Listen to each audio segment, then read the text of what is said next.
And we have to really work to help that child to see evidence of why this school is now safe. And sometimes that's going to take a lot of scaffolding. It's going to take a lot of gentle and gradual exposure, because sometimes these kids are so burnt out that they literally can't go to school and be regulated, because school is not a safe place as far as their nervous system is concerned. I'm Jackie Hall, and this is Beneath Behaviour, where we break down stress, reactions, and get to the heart of why we all do the things we do. We'll have real conversations, find real solutions, and have absolutely no judgment. Let's talk.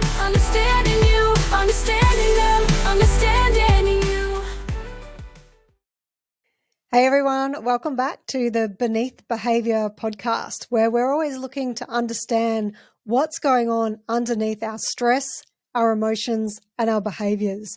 And we look at this through understanding what's going on for our child or what's going on for ourselves as parents. Now, today's topic is one that is something that we come across a lot at the Parental Stress Centre, particularly through our autism program. And it breaks my heart when I'm talking to parents who are dealing with this issue, because sometimes there's no absolute solution. There's no quick fix. There's no answer to it. And it's really just about looking at things from different perspectives and trying different things to work out the best solution for your child. Now, the topic I'm talking about is school can't. If you don't know what that is, you might recognize it more if I said school avoidance or school refusal. And when we hear those words, school refusal or school avoidance, it sounds very defiant. It sounds like the child is deliberately trying to refuse to go to school or avoid going to school. And so it brings up this kind of perception of insubordination or attitude, or just kind of trying to be naughty. So school can't helps us to see that it's not about defiance. It's that the child literally can't go to school. And it's heartbreaking for parents. It's difficult for teachers, and it's absolutely difficult for the child as well. And I think sometimes we forget that, because we're looking at the behavior, and if you're looking through the lens of defiance or refusal, then you're thinking that the child is deliberately trying to behave this way, that they want to behave this way. But there's no child that wants to go to school and experience a meltdown or act out aggressively or shut down at school. There's no child that wants to, struggle with their parents every morning to get out of bed, to fight with them, to argue with them. There's no child out there that wants to have anxiety attacks or be pleading, to the point of tears with their child, or to be kicking and screaming that they don't want to get out of the car and they don't want to go to those places and they don't feel safe going to those places.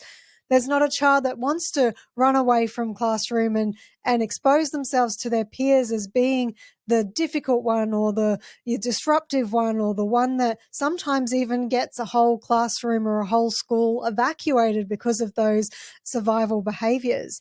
And that's exactly what they are, is survival behaviors. There's a reason why this child is responding the way that they are. And it's our job as adults and carers to really get a sense of, what must this child be thinking to be feeling the way that they are, to then be behaving the way that they are? Because when we start to ask those intelligent questions, what must they be thinking? What's going on in their world? If I was to jump into their experience, what would I feel? What would I be seeing, hearing, touching, tasting, smelling? What's going on for them? When I start asking these questions, the behaviors then start to make sense. So I want to speak about school can't today, particularly from the perspective of autism, because they're the parents that we're often dealing with, or not dealing with, supporting. They're the parents that we're often supporting in our autism program, and who I'm hearing on our live chats talk about this really challenging situation where the parents are stuck because they're being told that they have to send their kids to these schools, but then they go to school and they're called up after 2 seconds because they've been there and they can't stay there. And so the parent has to leave work and go and pick them up and also be trying to advocate for these kids. And there's just not a lot of understanding going on sometimes for these children. So I really wanted to dedicate this podcast session to really giving you an understanding of why those behaviors make sense. And we need to start first with the bottom up. Now, in my podcast, I've been talking a lot about top down and bottom up. And top down is the narratives that we tell ourselves. I've spoken about in Episode 2 and Episode 5, the stressful thinking lenses that we go through: wrong path, missing out, could have, should have, worth less. If you're not familiar with those, you can jump onto those podcasts and find out what they are. But we basically have a story that we tell ourselves that can trigger our emotions and then trigger our behaviors because we roll around in that story. If we've rolled around in a certain story for a while or we've looked through those lenses, or we've had an experience that has caused us to feel fear or to feel unsafe, the nervous system then has a memory of that and can sometimes respond as if that event has already is happening again or could potentially happen again. So there's this mixture between top down and bottom up. And so if a child is feeling unsafe or feeling fearful or feeling anxious and their nervous system has gone into survival mode where they're then going into fight or flight or even freeze, which is also shut down, then their cognitive mind is not online. They are not thinking straight. So therefore their behaviors are likely to be erratic. So we have 2 jobs to do in helping a child with school can't. We have to be looking at helping them with the top-down approach where we're helping them to understand situations, to be able to perceive situations in a safe way, but we're also needing to work with the nervous system to help the nervous system feel safe, particularly if they haven't felt safe in their school environment. So that's the first kind of concept that I want to introduce you to, is recognizing that we're not just talking about mindset here. We're talking about the nervous system and retraining that nervous system. And for some kids who have been traumatized by school, and a very brief definition of trauma is when a person experiences something that they don't have the resources or the capacity to handle. They don't know when it's going to stop. They don't know what to do about it. And it creates this memory of a traumatic experience. Obviously, cortisol gets released into the body, affects the laying down of memories so that it's not necessarily using all of the brain to capture all the details of that memory. And so what that does for a child is create like this hypersensitivity to any little thing that might have triggered, like anything that looks similar to that traumatic event that happened before. So if they've gone to school and they've experienced something that they've felt is unsafe, like maybe bullying, for example, or they didn't know how to cope with an amount of schoolwork that they had, or how the demand that was given to them in terms of what they had to produce for their schoolwork, like a test or something, or they've had difficult relationships with their teachers. It could be that they are traumatized by their sensory environment, that these things can be isolated events that they remember and their nervous system remembers as being a traumatic event. And so anything that looks like anywhere near that is going to trigger a similar response in them. It can also be that there's a stacking up of different things that can be happening for that child that can lead to those kinds of outbursts or to lead to shutdown. So in my episode in 2 weeks ago, so 2 episodes ago, where are we at? We're at number 10.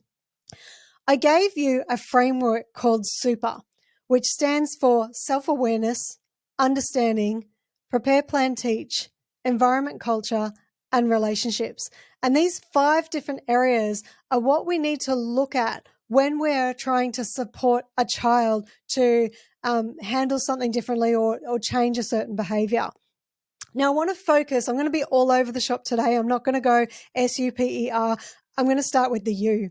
I'm going to start with the understanding, because that is the most important part in understanding school can't, because there can be so many different things that are going on for a child when they're experiencing school can't.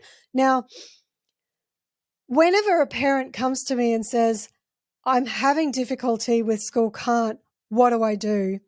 It's not as easy as looking at school can't as one problem.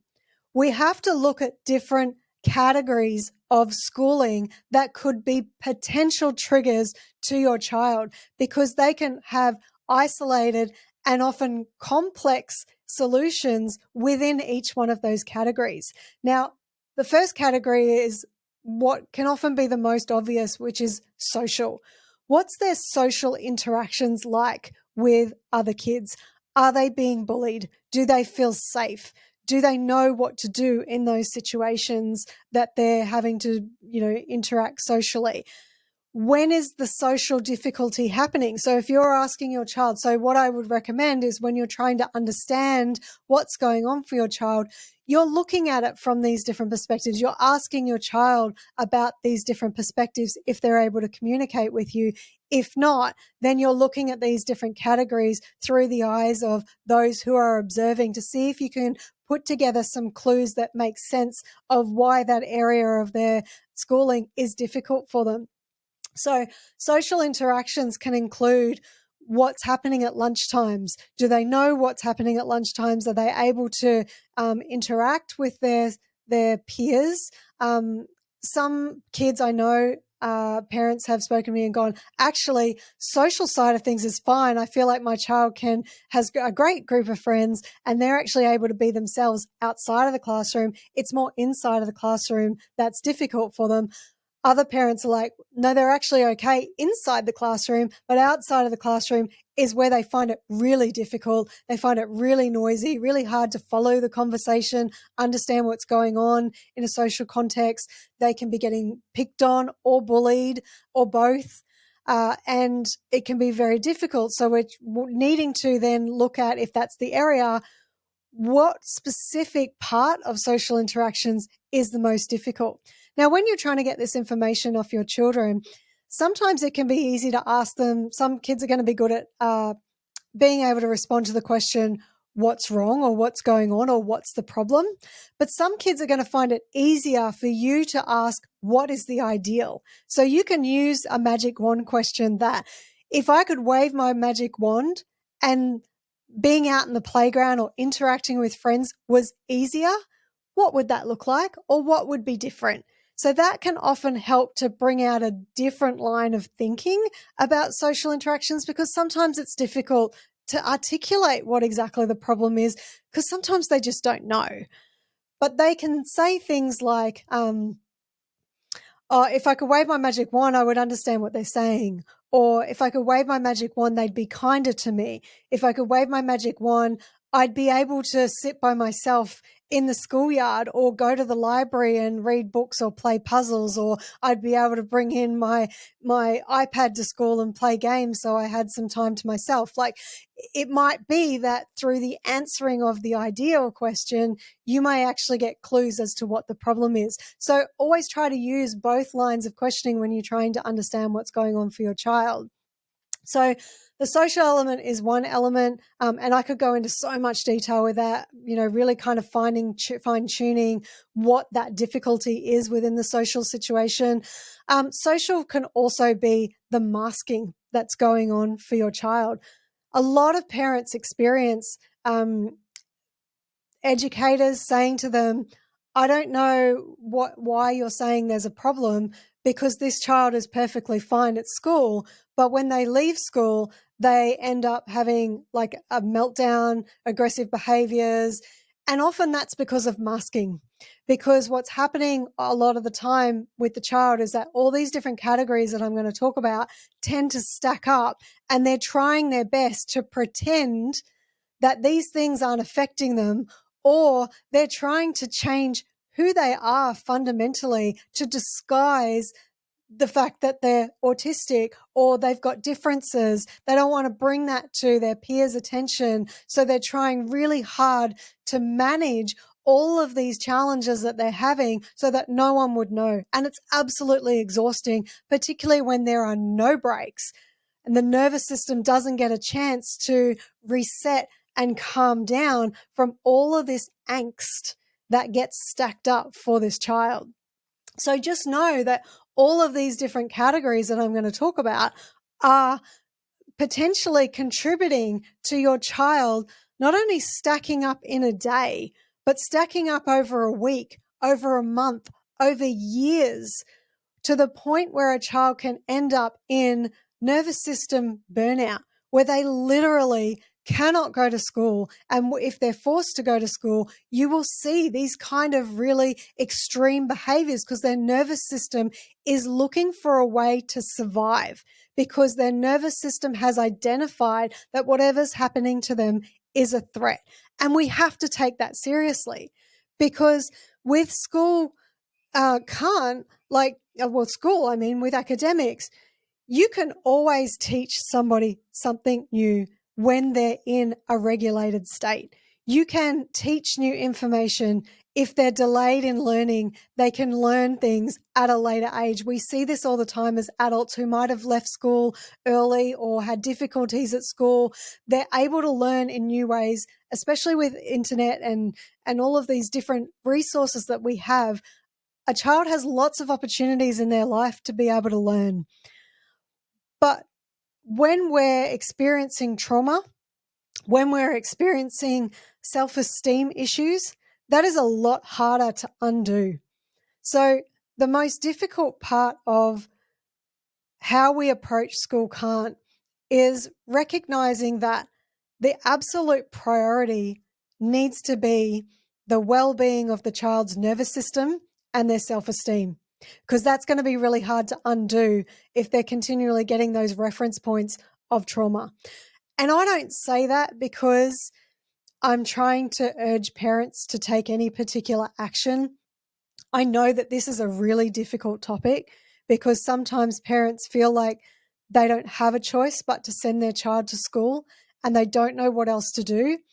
And very often when I'm sitting in front of parents and they're telling me these stories, I feel helpless because I know what needs to happen and I just know that that's not being accommodated for.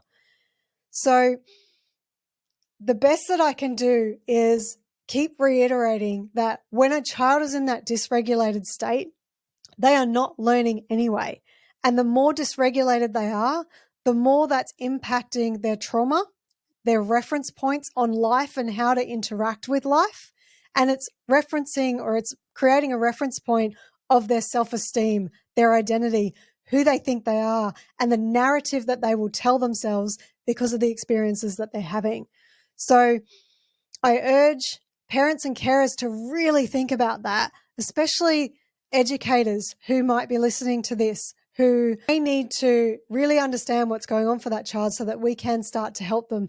And I get that educators are stretched as well. So I'm in no way blaming anyone or any, particular person or group of people for, what's the support or lack of support that's happening for particularly autistic children.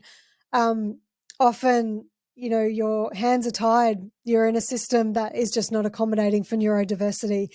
So the best that we can do is try to really understand the different categories that could be going on for the child and making the accommodations the best that you can. So I've talked about the social element. The next element is academic. How is the schooling information being delivered to this child? Are we only verbally giving instructions?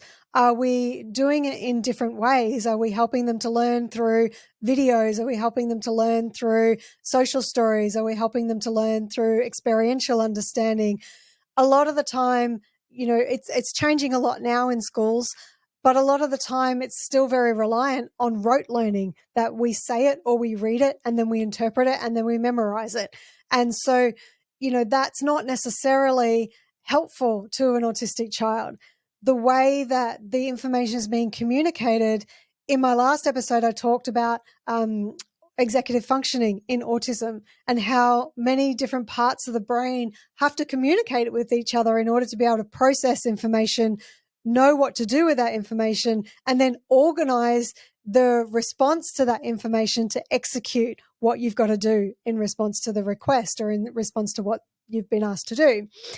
So academics can be another area that really is problematic for an autistic child trying to process things throughout the day and keep up with where the system is at. We need to try to understand where the child is at in their learning, what they do know, what they don't know, what they need assistance with, and how we can bridge that gap to help them to follow along. And often school systems like academia is just going at such a pace that isn't a pace at which all children can learn. And so if you can't learn at that pace, especially when you're learning something linear, if you're not getting the fundamentals, then it just becomes harder and harder and more stressful. And there's this sense of panic that kicks in because I have no clue what the teacher's on about. And I have no clue how to deliver the information that they're at. What is this going to mean about me? What does this mean about me? So all of these different things that are going on is shaping how this child is feeling about themselves. So we've got social, we've got academia, we've got the emotional side of things, which is just how am I regulating my emotions as I'm playing out this narrative? So is that the area that we're needing to help the child with, is perceiving life, perceiving the highs and lows of life, perceiving things when life doesn't go to plan. And we talked about those 4 stressful thinking lenses, right versus wrong, missing out, could have, should have, worth less, from episode 2, where if things aren't going the way that we expect them to, this narrative that we have, this story that we tell ourselves about life not going to plan, can trigger us to have an emotional response. And so that emotional response can then trigger certain behaviors because we don't know what to do when we feel that way, or we don't know what to do when we think that way, or the thinking triggers our feelings trigger more thinking triggers more feeling, and it just starts to stack up until it explodes. So another aspect of this is that maybe we're needing to work on what must that child be thinking to be feeling the way that they are, because sometimes there can be miscommunication, misunderstanding, misinterpretation going on because of some of the social misunderstandings or where they're at socially. So there's social, academic, emotional, physical. So this is where we start to look at the sensory side of things. How is the child experiencing their environment? The clothes that they're wearing can be very distracting. Imagine if you had a mosquito that was constantly buzzing in your ear, or someone was continually or you had an itch. There's a good example. You had an itch that you weren't allowed to scratch. How much focus would you have? How much would you be paying attention to a teacher? How present would you be in having an interaction with someone socially? How much would you be able to concentrate on your work during the day if you constantly had this itch you couldn't scratch, and at the same time, this mosquito in your ear that was buzzing? It would be exhausting for starters. And secondly, it would be so distracting, and eventually it would start to hurt that you had to deal with those things. So imagine then a child that has sensory sensitivities where they're hearing the sounds of the lights, or they're feeling the energy of other people around them, or the sounds that they're hearing in the classroom are incredibly loud and overpowering, or they can't hear if they're at the back of the room, or if at the front of the room it's too loud. And if their body is agitated within them and they're feeling like they need to move around and they can't just sit still for an hour. Imagine having to sit still for an hour when you can't sit still for an hour and not being able to get a break from any of that. It's torturous. So understanding what's happening on a physical level for this child is another aspect that we need to consider, another category that we need to consider as potentially part of what's stacking up for that child. Because in my experience of working with autistic families or parents who are raising autistic children and speaking with these families over the last 4 years, I know that it is very, very rarely just one of these categories. It's usually a combination of a few of these categories. The other element is kind of blends in with physical is environmental. But when we look at that super framework, self-awareness, understanding, prepare, plan, teach, environment and culture and relationships, the environment and culture is a massive one. How is the environment for this child? Is there transitions? Is there breaks in the room? Is the culture neuro-affirming? Is it allowing for neurodiversity?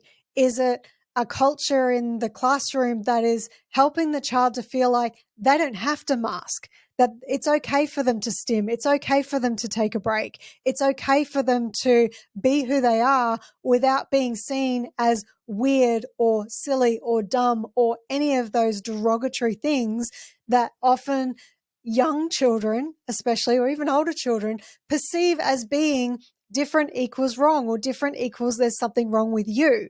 If we're creating this culture in this classroom where that is not tolerated, for starters, but secondly, there's education about accepting, embracing, and celebrating differences, that environment can make a massive difference to that child feeling comfortable to be themselves and to be within that classroom without fear of judgment or criticism. And then the final category is trauma.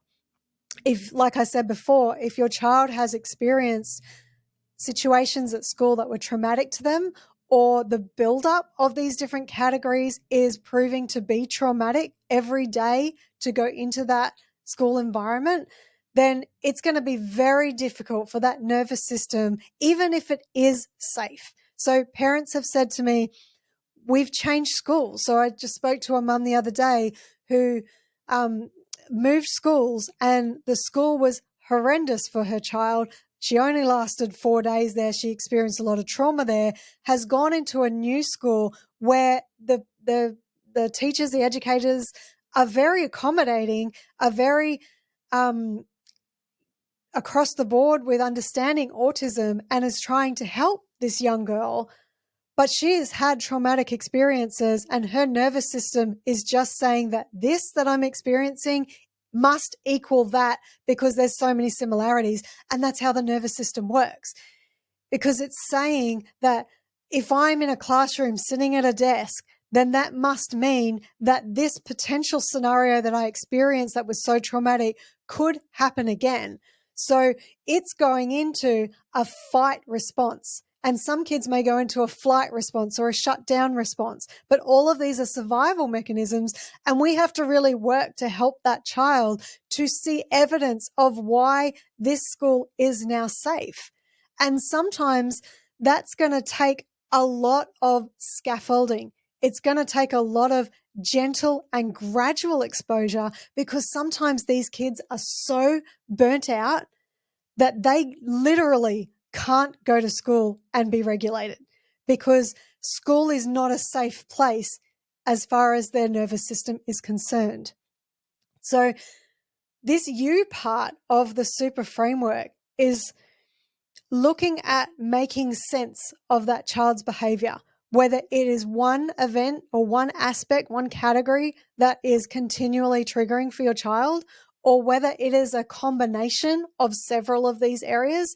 It's important to know that, because, for example, if you had a child who was experiencing social difficulties, but was also having difficulties in the academic category and also in the environmental and physical category, there may be things that you can, once you realize that and you understand what's going on for that child, you may be able to do something fairly quickly and responsively to the academic side of things, how they receive information, or, extra tutoring that they may get in a different area or a different subject to understand the fundamentals or something. Or it might be that they have the flexibility to be able to wear different clothing if that's agitating to them, or sit in a certain place of the room, or, bring in more breaks for that child and accommodate them in some way that helps them from that environmental perspective. bringing in more conversations about neurodiversity and being more neuroaffirming in the classroom, and communicating between teachers and parents to understand what this particular child needs or what masking looks like for that child, so that we can identify some of the signs that there's an escalation starting. And that can be in body language or in facial expressions or in wording or in lack of wording or in certain behaviors or non-compliance even. It can be that the parent often knows a lot about what's going on for this child and can give that information to a classroom teacher so that they can understand how autism presents for this particular child.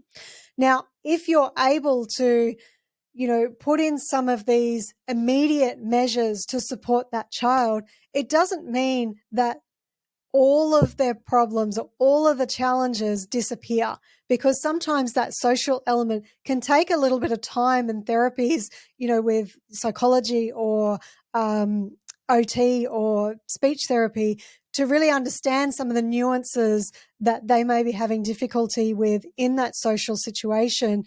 But there may be other things that you can do in that social situation by giving them access to retreat options where they can be on their own if they're wanting to, or that bullying is, looked at very, very, swiftly, and action is taken to curb that straight away. So it might be that while we may not be able to solve all of these problems straight away, there might be some that you can solve straight away that makes life easier for that child and just acts as a bit of a buffer to the other challenging things that we can't quite solve so quickly. So just keep that in mind, that this is why we can't have this total problem of school can't. It's complex, and there's different areas of it that we need to look at. So from that perspective, the first thing that we need to do is look at that you side of things. But sometimes it can be before or after that you look at the self-awareness element. Now, I don't know whether I'm talking to right now a parent or I'm talking to an educator or somebody that works with or cares for an autistic child, but the self-awareness element applies to you, because often our own perceptions, biases, beliefs can sway how you understand that child. Now, for parents, for example, they're under a lot of pressure to get your child to school. I've heard of a lot of parents who are now being not under the care, but being looked at or spoken to by child safety or welfare in some way, because they're not able to send their child to school, that the number of absentee days are so high that now the education system is sending them letters and telling them they have to send their child to school or else. So parents are incredibly stressed out and feeling worried that they're going to get in trouble, that their child is not going to school. Secondly, they're worried about their child's future, because sometimes our belief system says the only way to learn is to go to school. They have to go to school and they have to learn, they have to finish their education. They're going to fall behind, which isn't the case, because if they're going to school dysregulated, they're not learning anyway, and they're only going to learn in a regulated state. And sometimes it's not in school that they can learn. It's homeschooling, it's distance education, it's a different school. So there's no one solution that fits each child, and homeschooling, distance ed, it may not suit certain children. It may not suit certain families. So I'm not advocating for that as the only solution. The difficult thing, and I'm treading very carefully here, because I don't want to be dismissive of anyone's situation. I don't want to act like there's a quick fix here, because there absolutely isn't. Like, this is a systematic problem. A systemic problem? I don't know. I think they call it a systemic problem where it's going to be a collective of support that's needed.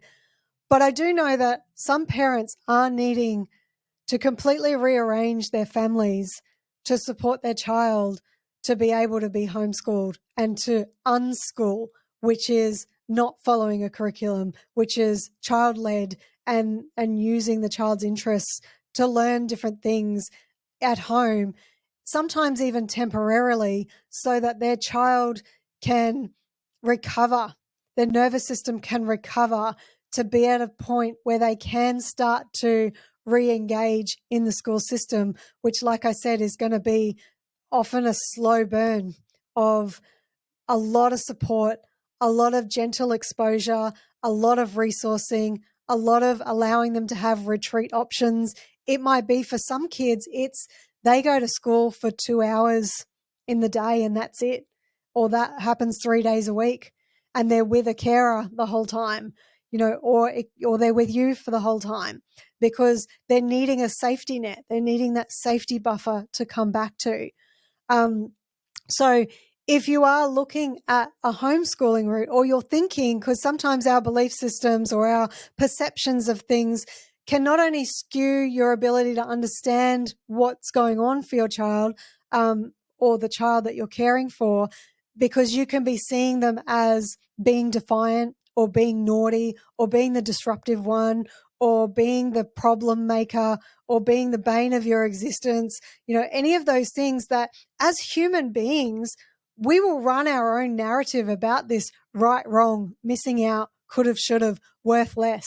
And so the self-awareness element is being aware of how you're perceiving this child that could be compromising your ability to jump out of the world of you and jump into the world of the child to really make sense of their behavior, to know what's our goal here, what can we do, how can we scaffold this, how can we help them, how can we support them, how can we help them to feel safe. So it can be your narrative about that child's behavior. It can be your narrative about school in general, beliefs around having to go to school, certain academic levels that you think the child should be at.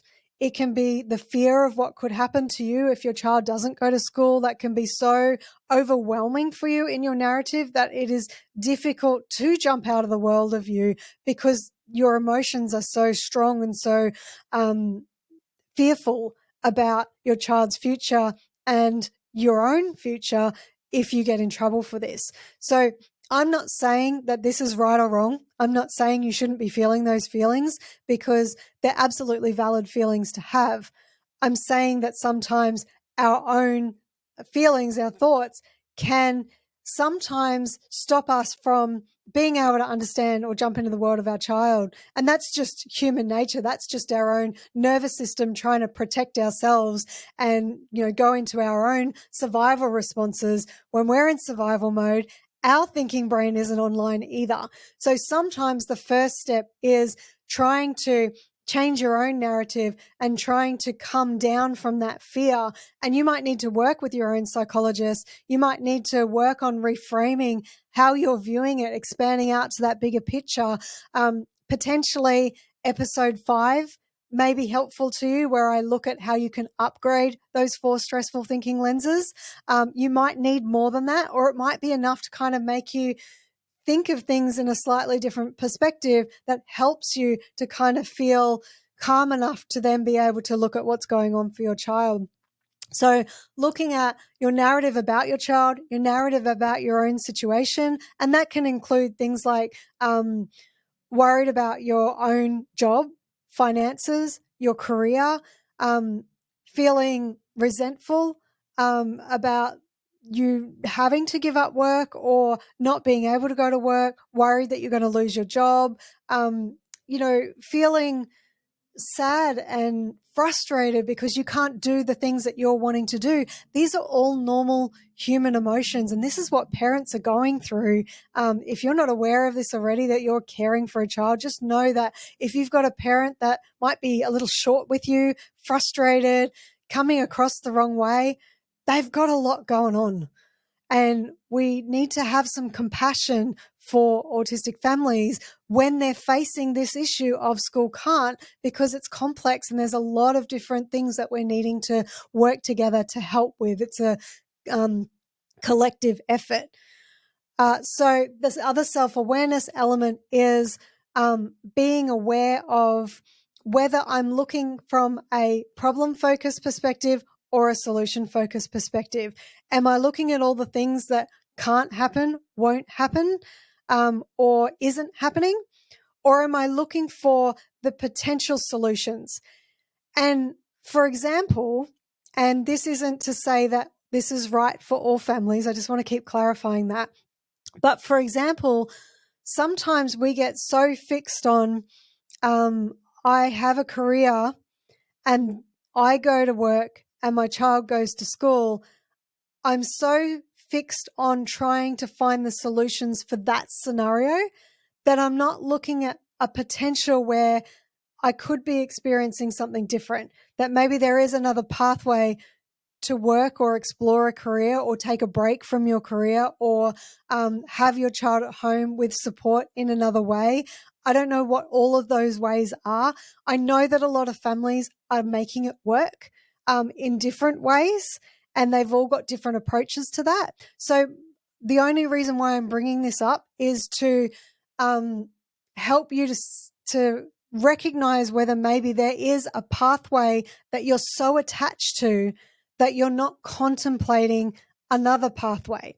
Now, I just did a podcast with School Can't Australia that's on my Facebook page, and the Lisa, the host of that podcast, was even saying herself that she changed her career. She had to give up her career, and it took her a while to get to that point where she needed to reframe her ideas for her life and what that was going to look like. And at the time, she was so resistant to it. But now she's had so much growth and so much change that, you know, when she was in it, it would have been really difficult for her to see a different pathway. But she was almost forced to that different pathway because she had no other options. And it ended up being more beneficial for her and her family, and she's better off for it. So this just brings us back to those upgrades from episode 5, where we have to look beyond this problem and see that nothing lasts forever. We all have these highs, we all have these lows, and sometimes these unwanted situations come up in our life to force us in a different direction where we learn new things and do new things and experience new things and have different goals. And we have highs and lows within that too. So this may give you that perspective, and being able to shift that perspective may give you the awareness to be able to change your approach to School Can't, or change the way you explore potential solutions to supporting your child through this. So there are a couple of aspects, and I've by no means looked at all aspects of how self-awareness fits into all of this. So we've got self-awareness, we've got understanding. The P in the super framework is the prepare, plan, teach. So once we find what different areas are contributing to School Can't, and we make sense of them, then we can start to go, okay, what is the goal here? What is it that we're needing to help the child with in these different areas? And how can we prepare the child for the situations that they're facing? How can we teach them? How can we plan to accommodate for these things? So it can be that you're planning to help the child's external environment, which is where environment and culture comes in. Or it can be that you're helping to actually teach the child. We need to make sure that we're kind of doing a combination of both, and we're not just looking for the child to change to solve all of the solutions, because it's not as easy, or it's not as simple as saying this is the child's fault. Like it's not what it is at all. It's understanding how the child might be perceiving things, or where they might be stuck and need some help to be able to learn something new, or to cope with a situation, or anticipate a situation, or transition from one situation to another. There's loads of tools that we can help the child once we understand what's actually going on for them and where they're stuck in their progression, to be able to participate and engage in school and like it. Because remember, here, we're not just trying to get the child to go to school. We want them to like learning. We want them to enjoy themselves at school. We want them to find it interesting and fun and inspiring and motivating, and a kind of like a reference point for learning in life. You know, this isn't just about getting them to school so they'll stay there. And sometimes I think we forget that. that this is supposed to be an environment that's cultivating our adults, and it's not just about rote learning and ticking off criteria boxes here. The whole point is to be able to learn and grow socially and in all these different ways. So it's looking at how can we help the child, but then how can we look at the external environment and the culture of that school, and the teachers in the classroom that is going to contribute to the solution to support this child. And then the final part is relationships. Now, none of this works without relationship rapport. That if the child doesn't feel safe around the educator, then none of this will work. The child has to feel safe. Safety is the number one priority here, because to a nervous system that is dysregulated because something feels unsafe in their environment, whether you agree with that or not, you may think that it's safe for that child, but if the nervous system disagrees, you don't have an argument with that nervous system. You have to prove to the nervous system, you have to show them signs of safety for them to be able to stay regulated in that classroom. And I've heard time and time again how a child can go from one classroom where they are completely regulated and loving school to going the next year to another teacher where they are completely dysregulated.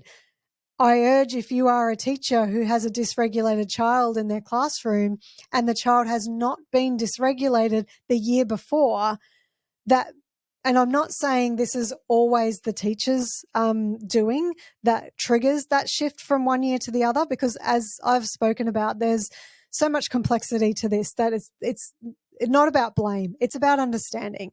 But one aspect of it, if you are a teacher that has a child that has experienced dysregulation in your classroom but not in another one, maybe just look with self-awareness at what that other teacher is doing differently. That there may be some clues in what's working for that teacher that you may be able to integrate into your own classroom. So again, that's not a judgment. That's just an observation. It's observing what works. It's asking the parents what works at home. What are the triggers? What are the signs that your child's being triggered? What are the things that usually work for that child? Because if you create this kind of relationship rapport with that child that makes them feel safe, and I experienced this in residential youth care when I worked there, that there was one particular boy who was autistic, and I had a great rapport with him. I genuinely loved this kid. He had such a quirky nature and he was actually really funny and he was so sweet. He had a heart of gold. He became so dysregulated so often because he came from a trauma background and, he was greatly misunderstood and people didn't understand autism. And I watched him do the most horrendous things to other youth workers that he never did with me.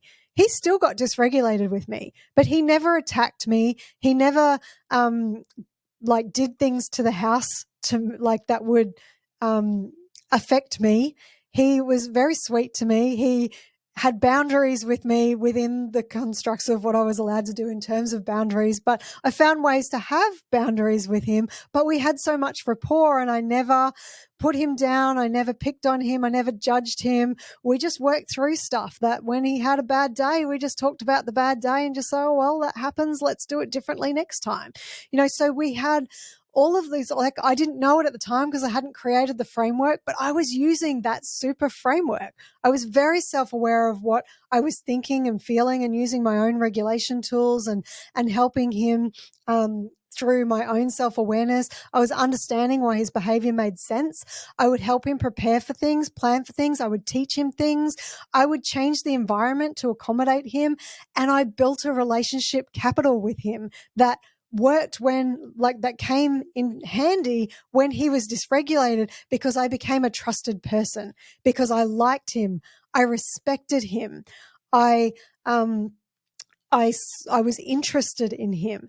He felt safe around my presence, and I didn't actually even realize that until after I left, because he was so dysregulated with other people.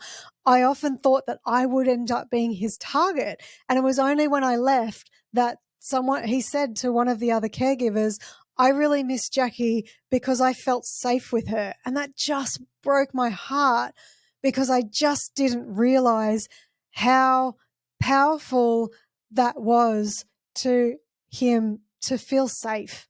And whether the child that you're with, whether you're a parent or you're a caregiver or you're a teacher, educator, or you're just working with a child who's autistic, that safety is just number one, that they're not going to learn anything and they're not going to be able to contribute and engage and enjoy what they're doing if they're in what feels like an unsafe environment. So the solution to all of this is, and this is why it's not a quick fix, is that we're needing to look from all of these different angles.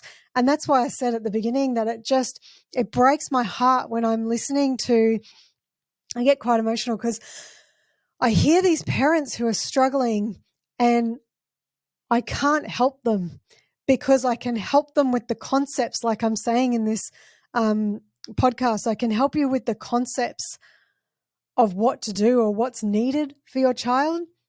I can help you to look at the different aspects of how you're perceiving things or how a teacher might be perceiving things or how a school is perceiving things. I can help you to ask questions, but I can't fix it for you. I can't help this to change because it's a systemic change that needs to happen. Often in schools, it comes from the top, top down, that some great teachers are in schools that aren't accommodating and they've got their hands tied. We're in a system where a lot of teachers have 20, 30 kids in a classroom and maybe 3 or 4 of them have different needs that they just can't accommodate, while at the same time they're trying to tick these ridiculous curriculum criteria boxes, for all kids to get to that are just unachievable. And we've just got this whole kind of system of stressed out, burnt out, dysregulated teachers, parents, kids, and something needs to change. And that's why so many parents are just pulling their kids out of schools and just giving their nervous systems a chance to just come down from all of that. And so when you're looking at this issue for your child, if you're a parent out there listening to this, maybe it is that even just for 6 months or 12 months, it's about having your child be unschooled or homeschooled, so that their nervous system can be at a point. And I just spoke to another mum last week who has literally had to do that. They're 2 years into this journey where their child, literally multiple children, literally couldn't go to school anymore, and she had to unschool them. And they're now starting to be reintegrated into the school, but it is a very slow burn because they're having to feel for that sense of safety and then coming home, feel more safety, come home. And the more positives and the more successes they have, the more that starts to override the old reference points of the trauma that they've experienced. But it takes time and it takes effort and it takes deliberate support, deliberate understanding, deliberate self-awareness. It takes all of that super framework. To be completely honest, I don't 100% know how to wrap up this podcast. I've given you a lot of information, a lot of perspectives to look at this from. Some parents will be saying, I know all this, but I can't change it. I can't get the school to change. And if that is your reality, and this is the tough thing, if that is your reality, it might be that the child just has to change schools. It might be that we have to find a way to homeschool the child or take them out of that scenario, because one of the realities we can't escape is that it's not going to change if that child is dysregulated. And what it will often do is create trauma and create a pattern in the nervous system of that's how we interact with life. That's how we interact with our outside world, which can cause all sorts of long-term anxiety, depression, mental health challenges. It's just not worth it. It's not worth it to keep a child going back to that environment when when then there's no solutions. Now, I get that that's not always the case to take them out of the school, because there are some really supportive schools out there. There are some schools that are really trying. And so sometimes it is a matter of progression, hit and miss, that we're just trying different things. We're seeing what works. We're seeing what doesn't work.